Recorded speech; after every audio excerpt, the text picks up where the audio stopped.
Today we'll talk about how can you enable remind me of missed call on your Truecaller app. We go to figure out the solution on how you can do that on your app.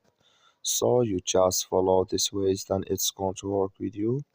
All you have to do, you just go here above your photo profile, click on it here.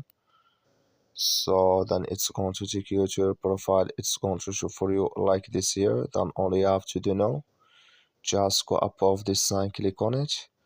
So then it's going to take you to this list. It's going to show for you like this here. Then you click here on calls. So then it's going to take you to this list. Then all you have to do, you just go down here. You keep going down here. So when you just keep going down, come here to remind me of missed calls. Clicking this sign. Like you see this color show for us, that's mean here remind me of missed calls. Enable with us now. That's all you have to do. That's all. Thank you for watching. Don't forget to support us by like and subscribe.